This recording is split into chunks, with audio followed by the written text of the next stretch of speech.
वह व्यक्ति जो कि वंदना के लिए जाता है, सम्मेद शिखर जी की वंदना के लिए जाता है, लेकिन वह जिसके साथ गया था वह एक सेठ थे और सेठ जी के साथ चूंकि वह वंदना के लिए नहीं जा सकता था, उसने सोचा कि अपन भी भले ही गरीब हैं लेकिन प्रभु के करीब हैं, इसलिए उसने भी सोचा कि अपन भी चलते हैं वंदना करने के लिए। और दोनों भाई वंदना करने के लिए निकल जाते हैं और प्रातःकाल जल्दी से वंदना करके आने का प्रयास करते हैं कि जिससे सेठ जी को भी मालूम नहीं चले कि हम वंदना करने गए थे, और वंदना भी हो जाएगी और उसके पास वैसी द्रव्य तो थी नहीं जैसी आप लोग अच्छी से अच्छी द्रव्य चढ़ाने का प्रयास करते हैं। उसने सोचा कि मक्के के दाने हैं, ज्वार के दाने हैं, वही चढ़ा दिए जाएं।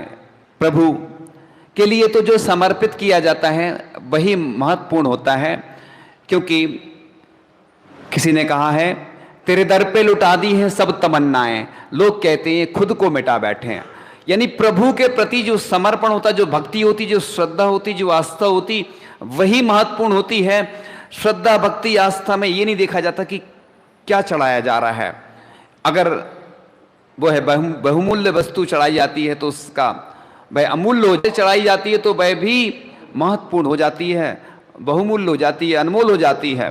तो ऐसे ही जब वह चढ़ाकर जाता है, सेठ जी भी वंदना करने जाते हैं, देखते हैं कि हम तो रत्न चढ़ा रहे हैं और हमसे पहले कौन सा ऐसा व्यक्ति आया जिसने ये रत्न चढ़ाए। वह मालूम करते हैं।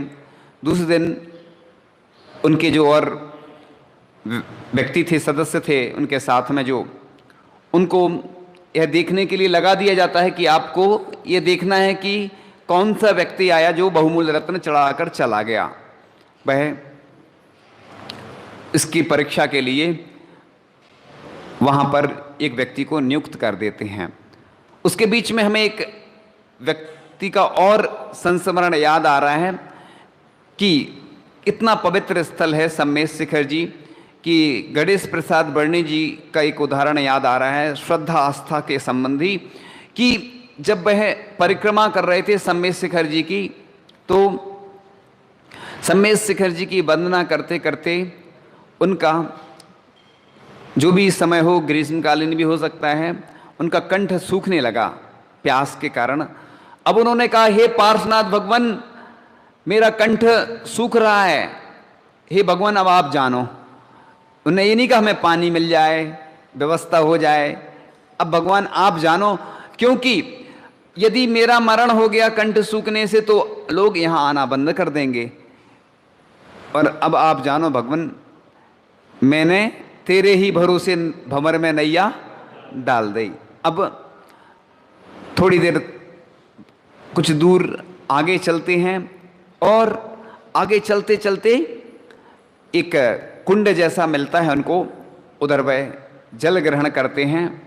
और जल ग्रहण करने के बाद उस समय वह ग्रस्त अवस्था में रहे होंगे संभवतया, तो जल ग्रहण किया और जैसे ही आगे बढ़ते हैं कुछ लोग मिलते हैं, अरे आप तो बहुत प्रसन्न नजर आ रहे हैं, क्योंकि बोलते ना कि खाए के गाल और नहाए के बाल अलग दिखते हैं, ऐसी कहावत बोलते हैं लोग। तो वो बहुत प्रसन्न, चेहरा अलग दिख रहा था। भोजन के बाद व्यक्ति हमेशा प्रसन्न ही रहता है, तो वो भी ऐसे प्रसन्न नजर आ रहे थे। तो लोग थके हारे से थे, इतनी मेहनत करके आ रहे और ऊपर से जल की प्राप्ति नहीं हो रही है, तो स्थिति ऐसी थी उनकी। तो उन्होंने कहा, मैं अभी ग्रहण करके आया हूँ। कहाँ? थोड़ा पीछे। वो लोग जाते हैं, देखते हैं वह झरना गायब, वह जो कुंड था वह गायब हो गया। कहाँ चला गया? किसने प्रकट किया? किसने? हाँ, तो जब आस्था मजबूत होती है तो रास्ता स्वयं मिल जाता है, यानी कि उनको स्वयं ऐसी व्यवस्था हो गई, उन्होंने भगवान की भक्ति की तो उसके प्रभाव से ऐसी व्यवस्था हो गई। एक पंडित जी थे कटनी वाले, प्रसिद्ध हैं, और एक बार स्टेशन पर कहीं यात्रा कर रहे थे वो, और स्टेशन पर जाते हैं, उनकी प्रतिमा थी, कुएं का पानी तलाश रहे हैं, और एक स्टेशन पर जाते हैं तो कुआं मिल जाता है उनको, और कुआं से वह पानी निकाल लेते हैं, और कुछ दिन बाद देखते हैं तो वह कुआं उधर नहीं था उस स्थान पे। तो ये सब आस्था के ऊपर, श्रद्धा के ऊपर सब कुछ आश्रित होता है। यानी जब हम भगवान की अच्छे से भक्ति करते हैं, श्रद्धा भक्ति से, समर्पण भाव से जब हम भगवान की पूजन करते हैं, अर्चना करते हैं, तो वह प्राप्त हो जाता है जिसकी हम आशा नहीं कर सकते हैं। क्योंकि वर्तमान में भले ही लोग पूजन आदि नहीं कर पा रहे हैं, अभिषेक नहीं कर पा रहे हैं, लोगों के मन में बहुत ऐसी स्थितियां बन रही हैं, आहार दान नहीं कर पा रहे हैं, लेकिन भावना भवनाशनी, यानी अपन भावपूर्वक भी क्रियाएं करते हैं तो पुण्य का फल प्राप्त होता है। क्योंकि हम स्वयं अपने प्रमाद के कारण ऐसा नहीं कर रहे हैं, ये तो वर्तमान में स्थितियां ऐसी बनी हुई हैं कि हम नहीं कर सकते हैं। इसलिए जैन दर्शन, जैन धर्म भाव प्रधान है। यानी अगर हम क्रियाएं भाव से कर रहे हैं, द्रव्य से नहीं भी कर पा रहे हैं, तो वही पुण्य का फल होता है। जो मेंढक का उदाहरण आता है कि भाई मेंढक एक पाखुड़ी लेकर जा रहा था और हाथी का पैर उसके ऊपर आ जाता है, लेकिन उसके परिणाम कितने निर्मल थे, तो वह समोसरण में राजा शरणिक से पहले पहुंच जाता है, और उधर प्रश्न होता है कि यह कौन है जो ध्वजा पर चिन्ह बना हुआ है। तो कहा जाता है कि ये मेंढक था जो आपके हाथी के नीचे आया और इसका मरण हुआ। इसके अंदर इतनी प्रबल पूजन की भावना थी, उत्कृष्ट भावना थी, उस भावना के प्रभाव से यह देव बनकर आया है और समोसरण में पहले पहुंच गया। ये होता है पूजन का प्रभाव। लोग कहते हैं पूजन से क्या होता है? पूजन से सब कुछ होता है, क्योंकि लिखा गया है कि विद्याओं की सिद्धि, रोगों का नाश, सबका अपने अनुकूल हो जाना, और ऊपरी बाधाओं का नाश और पापों का नाश होता है। इसलिए ऐसा नहीं सोचना कि पूजन से कुछ नहीं होता है। भले ही इधर कोई नहीं कर पा रहा है, घर पे रह के भी वर्तमान परिस्थितियों में पूजन करते हैं, तो वही पुण्य का अर्जन होता है। क्योंकि स्थितियां ऐसी बनी हुई हैं वर्तमान में कि अगर हम सामूहिक रूप से कोई कार्य करते हैं तो बहुत सारी ऐसी अवस्थाएं बन सकती हैं जिनके कारण से परेशानियां आ सकती हैं। इसलिए भगवान की भक्ति में कोई कमी नहीं रखना है, क्योंकि भगवान के प्रति जो हमारी आस्था होती, जो श्रद्धा होती, वही पुण्य का अर्जन कराने में सहायक होती है। क्योंकि एक जगह एक स्थान पर आता है कि जम सकई तम की रही, यानी जो कर सकते हैं वो करें और जो नहीं कर सकते उसकी भावना करें। जैसे कई लोगों की भावना होती है हम बहुत बड़ा दान करें, कई लोग आते हैं हम सौधर्मेंद्र बने, हमारी बहुत भावना है, उतनी स्थिति हमारी नहीं है कि हम सौधर्मेंद्र बन पाएं। तो सौधर्मेंद्र प्रतिदिन तो अपन बन सकते हैं, पूजन अभिषेक कर सकते हैं, शांति धारा कर सकते हैं, आहार दान जब करते हैं तो राजा श्रेयांश बनकर आहार दान करें, ऐसी तो भावना भा सकते हैं। ऐसा कोई नियम थोड़ी है कि सिर्फ बड़े कार्यों में, बड़े अनुष्ठान में ही सिर्फ सौधर्मेंद्र होते हैं। सौधर्मेंद्र जैसी भावना होती है, जाकी रही भावना जैसी, जैसी हमारी भावना होती है वैसा ही कार्य होता है। इसलिए वह जो चर्चा चल रही थी, वो जिनकी कहानी चल रही थी, कथा चल रही थी, देवपथ और खेपथ, जिन्होंने वह जब उधर जाते हैं, प्रतिदिन जा रहे थे, और फिर दूसरे दिन एक व्यक्ति को खड़ा कर दिया जाता है और वह देखता है कि अरे ये जब देखता है तो चौंक जाता है, ये तो हमारे ही सेवक हैं जो कि प्रतिदिन आते हैं, ज्वार के दाने चढ़ाते हैं या मक्के के, और वही मोती बन जाते हैं। तो ये भक्ति का प्रभाव होता है। लोग कहते हैं कि हम तो प्रतिदिन दान कर रहे हैं, प्रतिदिन अच्छे कार्य कर रहे हैं, फिर भी फल नहीं मिल रहा है। तो पूर्व जन्म के कर्म भी हमारे साथ में रहते हैं, क्योंकि अभी हम कर्मों से मुक्त नहीं हुए हैं। क्योंकि पूर्व में जैसा हमने कर्म किया है और वर्तमान में वह भी सहयोगी तो है, और कर्मों का फल तो तुरंत मिलता ही नहीं है। कई लोग बोलते हैं ना कि पुण्य का फल अगर मिल जाए तो अब मान लो आपके पास पुण्य की वजह से इतनी राशि आ जाए, इतना धन मिल जाए, तो सरकार टैक्स लगाएगी आपके ऊपर और पूछेगी कहाँ से आया है ये, तो आप बता भी नहीं पाओगे। भले ही आप ये बताओगे हमें इधर से आया, तो वो कहेगी या तो जो इतना धन आता है वो किसका होता है, सरकार का होता है। कहीं निकला है जमीन में, निकल आता ना कई बार, तो अगर सरकार को मालूम होता तो वो ले लेती है। तो इसी प्रकार से वर्तमान में जो आप पुण्य कर रहे हो उसका अगर फल मिले, ऐसी पाप कर्म भी है, तुरंत नहीं मिलता है, वो धीरे धीरे आबादा पड़ती ना जो कर्मों की, उसके अनुसार फल मिलता है। इसलिए मालूम है कि आप लोग इतना सारा एकदम से आपके ऊपर क्षमता ही नहीं है, कैपेसिटी नहीं है। कैपेसिटी भी होती ना एकदम से, जैसे आप लोग कोई दुखद खबर सुनते हैं ना तो घबरा जाते एकदम से।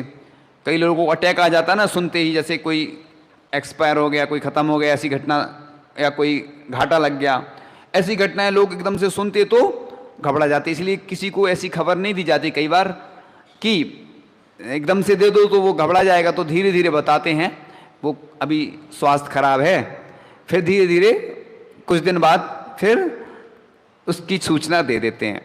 तो ये प्रक्रिया जो चलती है, क्योंकि व्यक्ति के अंदर इतनी कैपेसिटी नहीं है, क्षमता नहीं है कि वह झेल सके। तो बात चल रही थी कि भगवान की भक्ति कैसे करना चाहिए। तो भगवान की भक्ति करने के लिए हम प्रतिदिन इस प्रकार से भक्ति करें।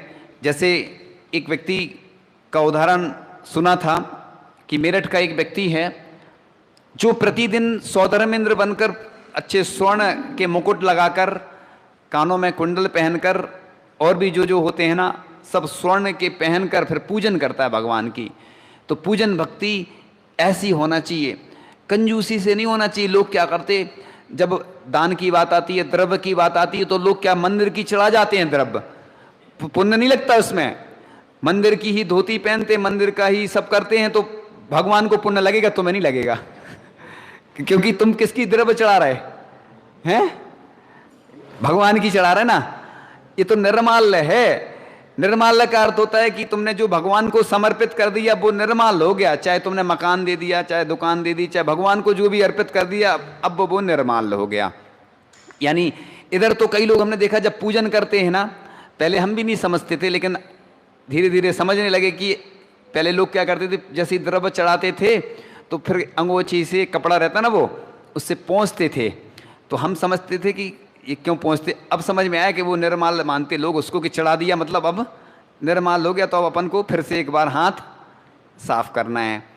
वो तो निर्माल मानते हैं, लेकिन इधर भी बहुत सारे हम ऐसे कार्य प्रतिदिन करते रहते हैं, उसको निर्माल नहीं समझते कि भगवान को जो हमने समर्पित कर दिया। क्योंकि भगवान का जो भी मंदिर बनना है, जहाँ भी मंदिर बनते हैं, तो पहले क्या करते लोग, या पंचकल्याणक होते लोग बोल देते हैं। क्या करते हैं, बोली। बोली का मतलब हमने बोल दिया, यानी बोला है, देना नहीं है हमें, बोला है सिर्फ। बोली मतलब बोल दिया, मतलब अब बोल दिया तो मतलब बोल दिया, बोली ली हमने, थोड़ी ये कहा देंगे हम। बोल दिया मतलब बोली हो गई, बोली ली थी हमने, और बढ़िया अच्छे से पंचकल्याणक में बैठ जाते हैं, संपन्न अच्छे से हो जाता है, पूरी दुनिया में उनकी तस्वीर आ जाती है कि मतलब सब बड़े बड़े पात्र बन जाते हैं लोग। मंदिर में भी ऐसा ही होता है कि लोग प्रतिदिन आते हैं, बड़े अच्छे से शांति धारा करते हैं। कई स्थानों पे तो शांति धारा तो होती है प्रतिदिन, तो लोग लेते हैं। बोली का सिस्टम इसलिए रखा कि जिससे एक ही व्यक्ति नहीं करे, सबको लाभ मिले। और दूसरा, राशि से मतलब नहीं होता है, ये होता है कि कम से कम इस निमित्त से अपना दान हो जाता है। क्योंकि भगवान की शांति धारा, जब आप कोई शादी विवाह आदि में जाते हैं, कितना पैसा खर्च करते हैं। और भी अन्य कार्यों में हमने देखा है, लोग जब शांति धारा की बारी आती है तो लोग कहते कहाँ तक दें रोज रोज। और जबकि अन्य कार्यों में लोग पंचेंद्रिय के विषयों में कितना खर्च करते हैं। बात चल रही थी, अभी हमने एक दिन चर्चा की किसी से, तो लोग बता रहे थे कि एक व्यक्ति ने इतने इतने करोड़ का एक प्लाट खरीदा, जमीन खरीदी या मकान खरीदा, तो पूज्य सुधासागर जी महाराज जी हमेशा बोलते कि जब भी कोई प्रॉपर्टी खरीदो तो भगवान को जरूर दान दो, उनका हिस्सा है वो टैक्स से भगवान का। जैसे गवर्नमेंट में टैक्स लगता है, ऐसे ही इधर भी अपन को टैक्स भगवान को देना चाहिए। आपको याद हो कि शादी विवाह वगैरह होते हैं ना, तो एक व्यवस्था है हर समाज की कि वो एक रसीद काटते हैं कि मंदिर के लिए और गौशाला के लिए। कई जगह गौशालाओं को नहीं देते हैं क्योंकि पहली रोटी किसकी होती है? गाय की। तो लोग, हमने देखा है जब भी महावीर जयंती आती है तो भी ऐसी लोग कहते हैं ना, बस इतना ले लो, इससे ज़्यादा हम नहीं देंगे, हमारी क्षमता नहीं है। और जो व्यक्ति अपनी